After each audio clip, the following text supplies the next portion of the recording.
So the ACMA have dropped the new changes for 2025 in relation to the CB class license here in Australia. And there are some very interesting changes that we're going to go through. FM on HF, legal now.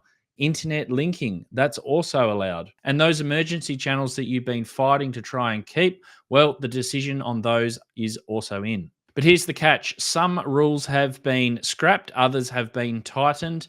And there's a few that could land you in some trouble if you're not aware of the particulars around them. So, what we're going to do in this video is break down exactly what has changed, what the ACMA responded in relation to the community responses that they received, and most importantly, what it means for you as a CB operator.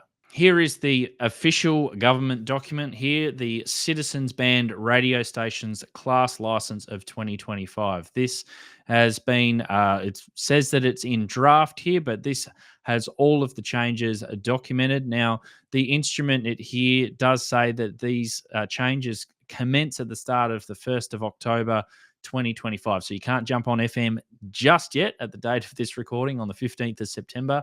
But on the 1st of October 2025, you'll be good to go. Now, we'll have a look through the document here, which is remaking the CB radio class license response to submissions. And the ACMA have gone through quite a bit of information here in relation to the responses, their responses to the questions that were asked of those consultation during the consultation period from those members of the public who wish to make a submission. So basically, they consulted on these proposals. This just says here that they received 60 submissions on these.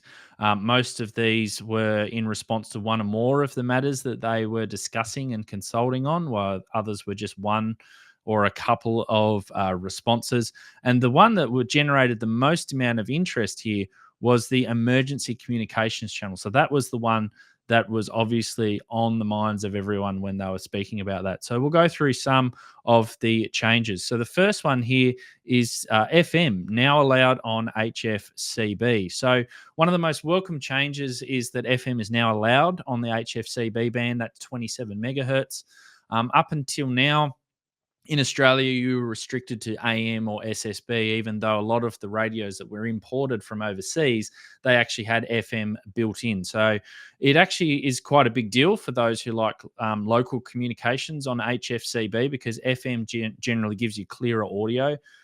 You'll notice that FM on UHFCB is quite clear, nice audio because that uses FM. So they're moving that to HF, less background noise. And the rest of the world has been doing this for years. Europe and the US already have FM on 27 megahertz. So this just brings us now into line with the rest of the world. Now, the community response here was the ACMA asked for feedback, and every single one of the 17 submissions they got on this particular topic supported FM. So this is one of those rare unanimous wins. Everyone wanted it, and the ACMA delivered. The next one was removal of the call channel requirement. So previously, you were supposed to initiate calls on a specific call channel, HF channel 11 and 16 and UHF channel 11. Now, that was a hangover from the early days of CB when people would monitor a call channel waiting for someone to break in, and then they would move off to another channel. These days, CB use has kind of shifted a little bit. Lots of groups have their own go-to channels. You've got campers, you've got truckers, you've got, just people using radios in a small group, four-wheel drivers. They don't bother with old call channels anymore. So the ACMA have recognized this, and now you can basically start a contact on any channel. It's just one of those formality things, really, that they've changed in the license to say you don't need to initiate a call on these particular channels. Now, some people weren't happy about this. They pointed out that local communities still rely on these call channels for coordination, but the majority said that it's outdated. So the ACMA basically dropped the rule. And if you and your mates want to stick to channel 11, that's completely fine, but it's just no longer compulsory in the rules. Number 3 is inspector consent for altered radios removed. So the old license had this odd provision that said that inspectors could give you written permission to alter your CB radio for testing. Now, realistically, that was never used. There was no practical situation today where you'd actually need that. So now it's very black and white here. If you modify a radio and it causes interference, it's not legal. So Full stop. There's no more inspector says that it's okay clause. So the community response was that almost everyone agreed that it should go. 8 of the 9 submissions that they received on this particular question supported the removal. Now, this one is quite a lengthy one, and it is to do with on air behavior rule removal. And you can see there that there's pretty much a whole page here on this document from the ACMA that speaks about this. So, the old rule said that you couldn't use your CB radio to harass people or cause offence. Now, the ACMA have decided to remove that condition altogether. And the reason being is that CB rules, according to the ACMA and their reasoning, is that it's about spectrum management. They're responsible for spectrum management, not behaviour management.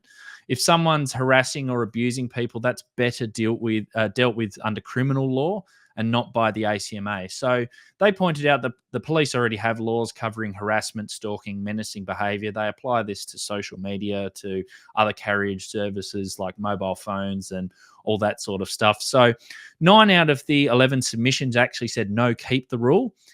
People felt that it at least acted as a deterrent and it gave the ACMA a backup tool to be able to refer to and to, I guess, prosecute people if they're not following the rules. But the ACMA's position is quite clear on this.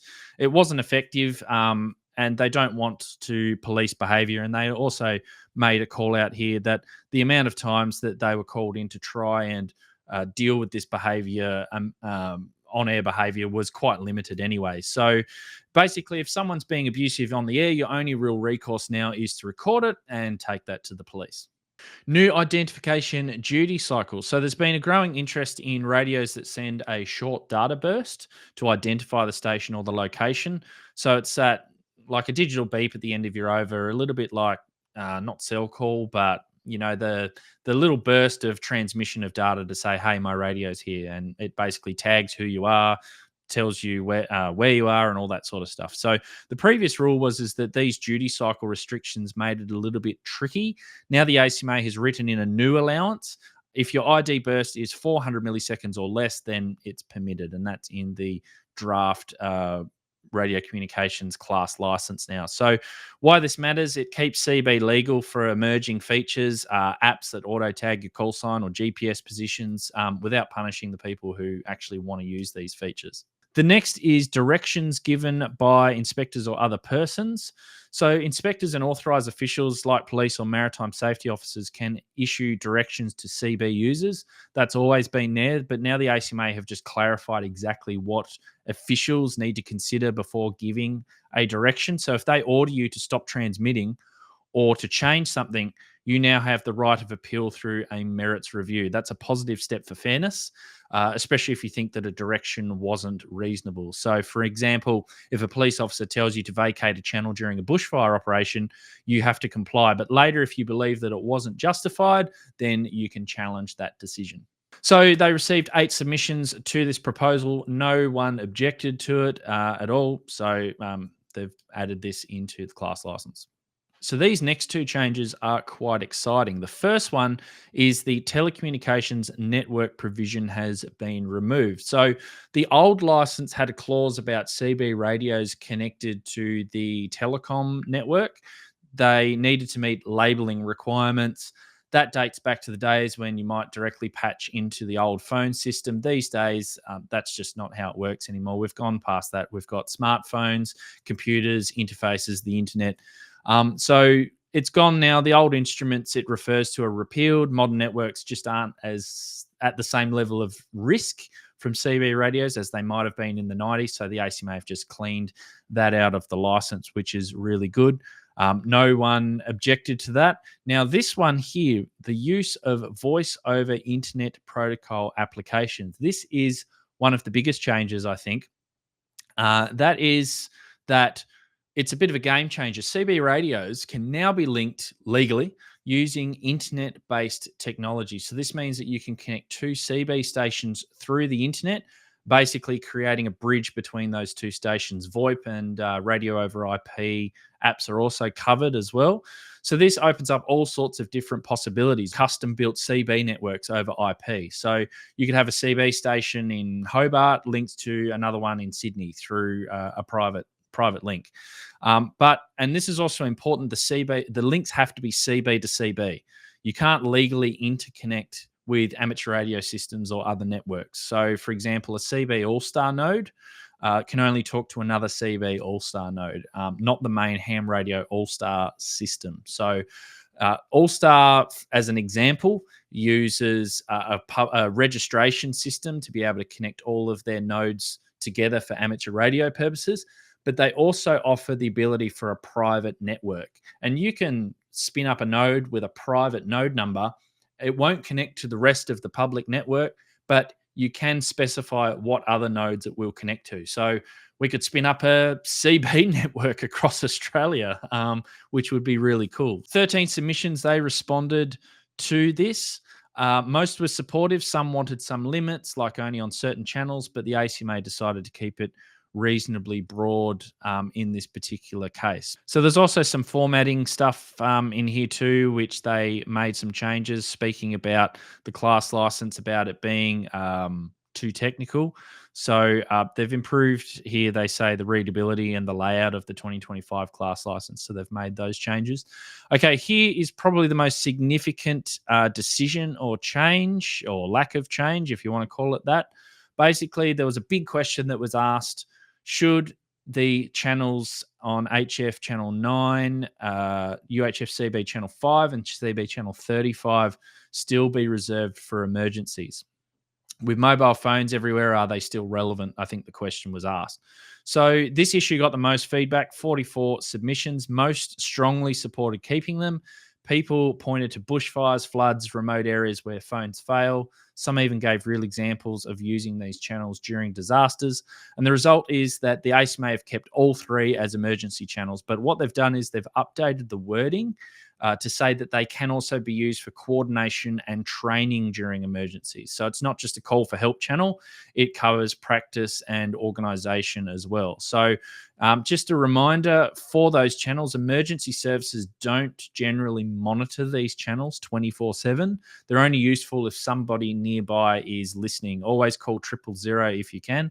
But if you are in an area which is known for natural disasters, or you do have the ability to listen to channel 535, then definitely, because these emergency channels are all built upon the community and the community listening out and to be able to get out.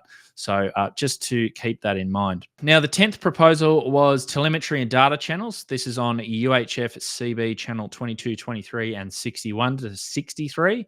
So the ACMA, they floated the idea of converting channels 22 and 23 to narrowband data, because currently they are wideband 25 kilohertz channels. And maybe opening up 61, 62, and 63 for telemetry as well. So this one was a bit mixed, the feedback. Some supported it. Hardly anyone uses those channels for voice was the reasoning. Others said leave them for voice or allow digital voice instead. But in the end, the ACMA left things as they are for now. They acknowledge that it needs more work, especially since there are over 700 old apparatus licenses on 25 kilohertz repeater licenses in place. So they'll revisit this in a future review. So those are the big changes for CB in 2025 here in Australia. We've got FM on HF now. We've got internet linking of CB stations, and we've also kept those all-important emergency channels. So overall, I think this is a win for CB operators, but with a few things that you just want to keep a bit of an eye on. Now, if you're interested in how these rules changes affect emergency comms, especially when the grid goes down, then check out this video right here. I go into detail how CB and ham radio, they both play a role in disaster situations, and it ties in very perfectly with what we've just covered.